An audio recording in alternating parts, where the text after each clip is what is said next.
Mi nombre es Taleya, soy una mujer griega nacida en Delfos hacia el siglo V a.C., seleccionada desde joven por su pureza y sensibilidad espiritual. No tengo esposo, no tengo hijos. Mi cuerpo fue entregado a Apolo antes de que pudiera entender lo que eso significaba. Durante años, aspiré el aliento de la tierra, y hablé con la voz que no era mía. Hoy, te contaré lo que realmente ocurría entre esas columnas sagradas. Y por qué nadie, ni siquiera los reyes, salía de Delfos sin temblar. Mi respiración se acompasa al ritmo del incienso. No abro los ojos. No los necesito. El suelo de piedra bajo mis pies aún conserva el fresco de la noche, y el temblor que siento en mis manos no es miedo, es costumbre. Todo está dispuesto. La lámpara de aceite titila como una luciérnaga atrapada, la copa de laurel descansa cerca de mis labios, y el humo, ese humo espeso, fragante, terroso, ya ha comenzado a deslizarse por el santuario como un dios invisible. Debajo de mí, dicen que la tierra respira. Y cuando se agita, yo escucho. O al menos, eso quieren creer. No sé tu nombre ni tu ciudad, pero ya te vi llegar esta mañana. Venías cubierto de polvo, los pies vendados, una pequeña figura de arcilla entre las manos. Te arrodillaste frente a Apolo sin hablar, y tu mirada tenía algo que reconozco bien, esperanza. Esperanza, como si de este lugar fueran a salir palabras que torcieran el futuro.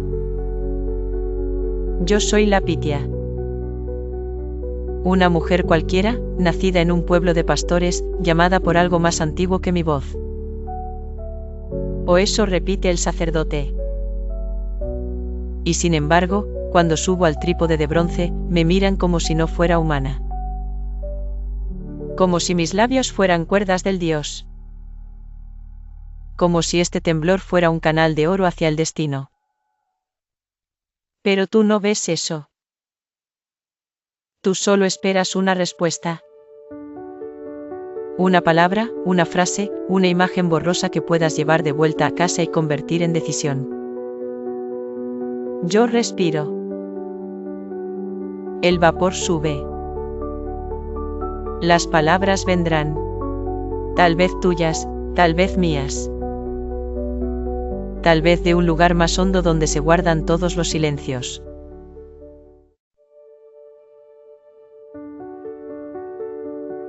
Desde este punto, yo, la Pitia, dejaré de hablar por mí, y te invitaré a ver el mundo a través de los ojos de uno de los tantos peregrinos que cruzaban montañas, aldeas y reinos para llegar a Delfos. Porque si el misterio del oráculo se sostenía en algo más que vapores y palabras, era en la fe, en la necesidad, en la esperanza que cada viajero traía consigo. Esta es tu historia ahora, tú eres ese peregrino. El polvo se ha fundido con tu piel. No sabes si lo que llevas en las sandalias es tierra, sudor seco o restos de plegarias lanzadas por otros caminantes. Has caminado durante días, acaso semanas. Las colinas de Grecia se sucedieron como olas firmes bajo un sol que parecía observarlo todo, juzgarlo todo. Cada paso te alejaba del mundo conocido, del mercado ruidoso, de la mirada de tus vecinos, y te acercaba al centro del mundo, Delfos. Dijeron que aquí hablaban los dioses. Que Apolo, entre vapores, tomaba forma en la boca de una mujer. Que si sabías escuchar, podrías saber tu destino. Pero nadie te dijo que llegar dolía. Que las noches bajo los olivos eran frías y que el pan se hacía piedra entre los dientes cuando lo comías a solas, sin compañía, pensando en lo que ibas a preguntar. Ahora estás aquí. Una columna de mármol te da sombra por primera vez en mucho tiempo. Los muros del templo de Apolo se alzan como si nunca fueran a caer. Huelen a incienso, a aceite, a una mezcla difícil de nombrar. Una mezcla que no tiene nombre, pero que se siente como entrada prohibida. Como si tu cuerpo, cansado y sin adornos, no perteneciera a ese lugar. Un sacerdote se te acerca. No te sonríe. Te ofrece agua. Helada. Tan helada que parece una señal. Purificación, dice. Tú no sabes si te purifica o te recuerda que estás vivo, después de tanto andar. El patio central está lleno. Ricos, pobres, ancianos, soldados. Algunos esperan turno desde la noche anterior. Unos llevan ofrendas, otros llevan miedo. Tú solo llevas la pregunta. Esa que no has querido decir en voz alta. Esa que ni siquiera sabes cómo formular. ¿Qué pasará si me rechazan? ¿Y si me equivoco de palabras? ¿Y si Apolo calla? Un toque de cuerno marca el momento. Los elegidos entran. Tú entre ellos.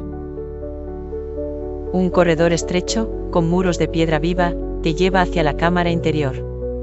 El aire cambia. Es más denso. No sabes si es por la altura o por los nervios. Pero algo pesa. Algo pesa en tu pecho. La sacerdotisa está ahí. Sentada. No te mira. Tiene los ojos semicerrados. Un velo le cubre el rostro, pero ves el temblor de sus labios. Murmura. Habla en lenguas que no comprendes. Su cuerpo se mueve con lentitud, como si el viento la agitara por dentro. No es joven. No es vieja. Es otra cosa. Algo que no has visto antes. Los intérpretes la rodean. Toman nota. Se miran entre ellos. Uno de ellos te observa. Pregunta por tu nombre, por tu ciudad. Tú respondes con la voz rota. El intérprete asiente. Mira a la Pitia. Le habla. Ella responde. Palabras rotas, sonidos sin forma. Pero todos asienten como si entendieran. Y entonces llega. El mensaje. Traducido. El que siembra en la sombra, cosechará al mediodía si no teme al trueno. No sabes qué significa. ¿Es sí? ¿Es no? ¿Es advertencia? ¿Consuelo? Los intérpretes no explican. Solo agradecen. Te indican la salida. Sales del templo sin saber si Apolo habló, o si fue una mujer en trance. Miras el sol. Ya no quema. Miras tus pies. Ya no duelen. No sabes más que antes. Pero sientes que algo cambió. Tal vez el oráculo nunca fue sobre respuestas. Tal vez solo necesitabas sentirte escuchado, aunque fuera por una voz que venía de las profundidades de la piedra. No era fácil convertirse en mí. No bastaba con quererlo. No bastaba con decirlo. Ser Pitia requería un signo, una elección que llegaba más allá de los hombres y sus reglas. Una señal del Dios. A veces, nacía con nosotras. A veces, aparecía con un temblor, un sueño, una voz que solo tú escuchabas entre las ramas del laurel o el sonido hueco del viento en la caverna. Yo fui elegida cuando aún era joven, una campesina sin letras ni oro. Me buscaron los sacerdotes porque, decían, Apolo me había tocado. Tal vez fue cierto. Tal vez simplemente supe escuchar el silencio. Desde aquel momento, mi cuerpo ya no me pertenecía del todo. Cada ciclo del mes, cada preparación, cada palabra que no debía decir y cada palabra que debía pronunciar con voz temblorosa, todo tenía un propósito. Me alejaron de mi aldea y me vistieron con lino puro. Dejé de comer carne. Dejé de dormir en un lecho común. Me enseñaron a respirar el incienso como quien aprende a rezar. Me convertí en símbolo, antes de comprenderme como persona. Recuerdo la primera vez que descendí al Aditon, el espacio más sagrado del templo. Estaba oscuro y frío. Había una humedad antigua, como si las piedras hubieran llorado durante siglos. Me senté en el trípode, con los pies apenas rozando el suelo. Bajo mí, las grietas del mundo exhalaban un susurro sulfuroso, un calor que no quemaba pero que trastornaba el pensamiento. Me dieron hojas de laurel para masticar y una fuente de agua helada para purificar mi boca. Luego, el trance. El trance nunca era igual. A veces llegaba suave, como un sueño que entra sin llamar. A veces era una sacudida, como si el propio Apolo me tomara del pecho. Mi lengua balbuceaba sonidos sin forma. Mis manos temblaban. Veía cosas, o imaginaba. No importa. Lo que decía era escuchado por todos como verdad. Los intérpretes tomaban mis palabras rotas, mis frases cortadas, y tejían con ellas los destinos de ciudades, reyes y guerras. Yo solo recordaba el olor del laurel y la mirada fija de los que venían a buscar respuestas que ni ellos mismos sabían formular.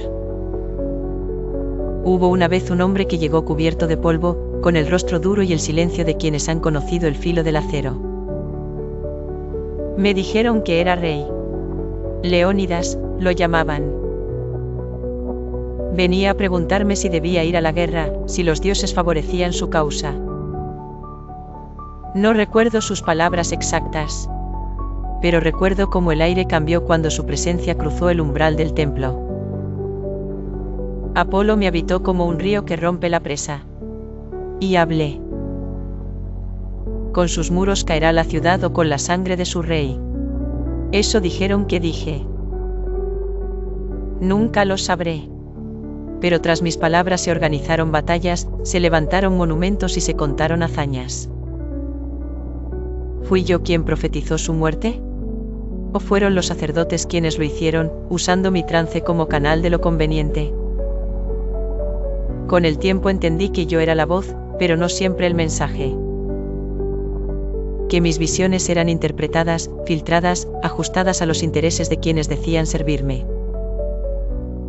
Muchos me temían, otros me adoraban. Pero pocos me veían.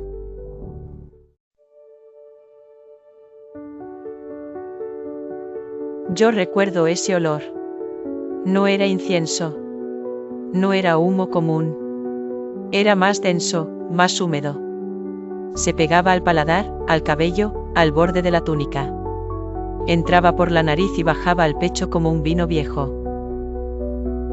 No mareaba al instante, pero sí hacía que los sonidos sonaran distintos, como si cada palabra viniera desde más lejos, incluso si nacía de mis propios labios. Durante siglos, se dijo que la Pitia hablaba en trance. Que era Apolo quien tomaba su lengua, quien le hacía vibrar el pecho. Algunos lo creían con devoción, otros con duda. Pero nadie se atrevía a entrar demasiado al Sancta Sanctorum. Nadie quería romper el hechizo. Porque, a veces, la verdad contamina lo sagrado. Sin embargo, los siglos pasaron. Y lo que antes era mito, se volvió misterio. Lo que era aceptado, comenzó a investigarse. Fueron geólogos los que, muchos años después, regresaron a Delfos. No buscando dioses, sino fallas en la tierra. Y lo que encontraron no fue un altar, sino una fractura. Una línea de ruptura geológica que pasa justo debajo del templo de Apolo. Una línea viva, por donde aún se filtran gases, invisibles y silenciosos. Los análisis modernos descubrieron que bajo el santuario hay dos fallas, la de Kerna y la de Delfos. Y que en la intersección de ambas se liberaban vapores. Entre ellos, etileno, un hidrocarburo que, en ciertas concentraciones, puede inducir euforia, alteración de la conciencia, incluso alucinaciones suaves. Eso explicaría el estado de trance. Las palabras desconectadas. El temblor de los labios. No era magia, decían los científicos. Era química. Pero, ¿acaso eso resta poder al oráculo? ¿Quita misterio a la voz de la Pitia? Yo creo que no. Porque no es la alucinación lo que importa. Es el ritual. El silencio. La atmósfera cuidadosamente tejida. Las columnas altas, la penumbra, el incienso, los susurros, la expectación. Todo estaba diseñado para transportar al visitante hacia un lugar donde la lógica se debilita y el símbolo cobra fuerza. ¿Estaba drogada la sacerdotisa? Tal vez. Pero no por engaño. No por trampa. Sino porque ese era su umbral hacia lo invisible. Los sacerdotes lo sabían. El entorno no era casual, la fuente donde se purificaban los peregrinos, el fuego sagrado siempre encendido, las plantas quemadas, los cánticos en frecuencia baja. Todo inducía un estado distinto. Un espacio entre el sueño y la vigilia. Y cuando ella, sentada en el trípode, aspiraba ese aire tibio y turbio, su conciencia cambiaba. Dejaba de ser solo mujer. Se convertía en canal. Su voz temblaba, sí. Su cuerpo sudaba. Pero no era debilidad. Era entrega. Muchos la han comparado con médiums, con chamanas, con visionarias. Pero la Pitia era única. No improvisaba. No lo hacía por ella. Lo hacía por Apolo, o eso le decían. Y es importante recordar, no todas las sacerdotisas entraban en trance de la misma manera. Algunas hablaban sin pausa, como si algo las empujara por dentro. Otras murmuraban apenas. Había quienes se desmayaban después, quienes lloraban, quienes permanecían quietas por horas. Ninguna experiencia era idéntica. Porque ninguna alma lo es.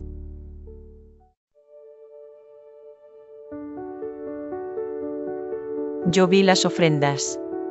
Las más humildes y las más excesivas. Desde ramos de olivo trenzados por manos callosas, hasta estatuas de oro que reflejaban el sol de la tarde como espejos encendidos. Delfos era un santuario, sí, pero también un escenario. Y cada objeto traído no era solo una muestra de devoción, sino una declaración silenciosa de poder. Las ciudades-estado competían no solo en el campo de batalla, sino también aquí, entre columnas y altar. Las polis ricas erigían tesoros, pequeños templos dentro del templo, donde guardaban sus donaciones, ánforas finamente pintadas, armaduras de héroes caídos, lingotes, esculturas. A simple vista, era una fiesta de fe. Pero si mirabas más de cerca, notabas los emblemas, los nombres, los mensajes ocultos. Esparta ofrecía cascos de bronce. Atenas, vasos decorados con escenas mitológicas. Corinto, tejidos. Todas querían impresionar a los dioses, y a los hombres que miraban. Porque Delfos no era solo un sitio sagrado. Era un lugar de visibilidad. Lo que allí se colocaba, lo veían todos.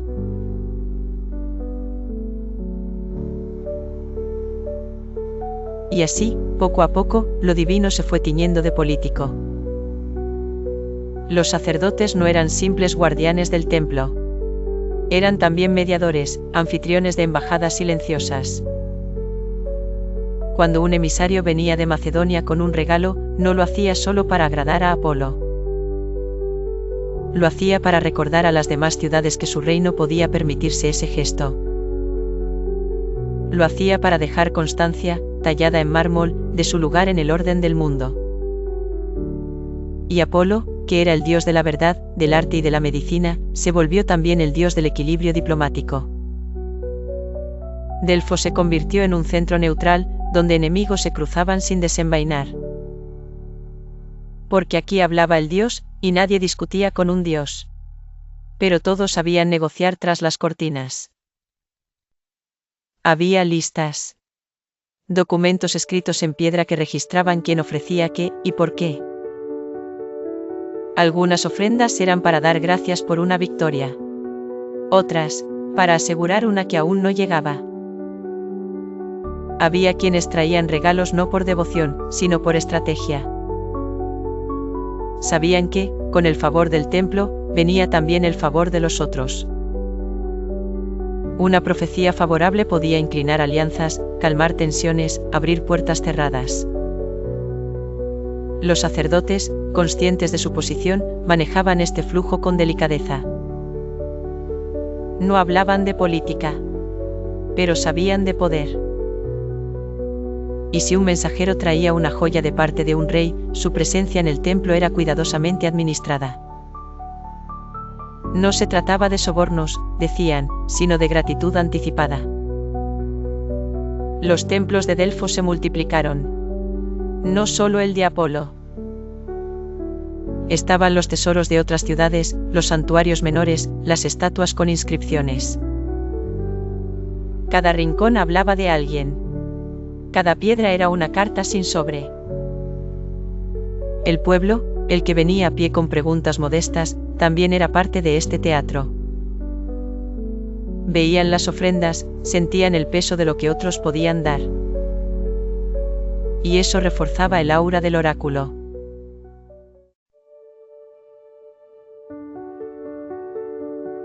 Hoy, el templo está vacío. La piedra se ha rajado con los inviernos. Las columnas, antes majestuosas, ahora son apenas sombras sobre la tierra. No hay cantos. No hay humo. No hay sacerdotes que interpreten. Y, sin embargo, sigue habiendo silencio. Un silencio distinto. Uno que no pide respuestas, sino que invita a respirar. Porque quizá eso fue siempre Delfos, no un lugar de certezas, sino de preguntas bien formuladas. Preguntas que no buscaban soluciones inmediatas, sino comprensión. Que no dictaban el futuro, pero sí obligaban a mirarlo con nuevos ojos. A lo largo de estas horas, hemos caminado por el polvo de los peregrinos. Hemos respirado el mismo incienso. Escuchado las voces que hablaban sin saber del todo lo que decían. Hemos sentido el vértigo de ser escuchados por algo, o alguien, más grande, o más complejo, que nosotros mismos. Y tal vez eso es lo que más nos sigue conmoviendo del oráculo. No que fuera real. Ni siquiera que fuera falso. Sino que fue profundamente humano. Una mujer, sentada. Un viajero, arrodillado. Una pregunta, lanzada al vacío. Y una respuesta que, como todo lo sagrado, no explicaba, pero sí tocaba algo profundo. Los estudiosos modernos, con sus microscopios y ecuaciones, han intentado descifrarlo todo. Han buscado los vapores, las fallas tectónicas, las plantas quemadas. Y han hallado datos valiosos. Datos que revelan, que esclarecen. Pero que, al mismo tiempo, no apagan el misterio. Solo lo enmarcan de otra forma. Porque entender no siempre es despojar. A veces, es enriquecer. Quizás si había gases. Quizás si había manipulación. Quizá los sacerdotes jugaron con la fe. Pero también hubo algo más. Algo que la ciencia no puede medir del todo, la necesidad del ser humano de ser escuchado. En Delfos, esa necesidad fue elevada a ritual. Se construyó un teatro entero alrededor del anhelo de sentido. Y ese teatro no era cinismo. Era una forma de dignificar la incertidumbre. ¿Y no es eso, al final, lo que seguimos haciendo? Buscamos señales. Interpretamos gestos. Leemos entre líneas.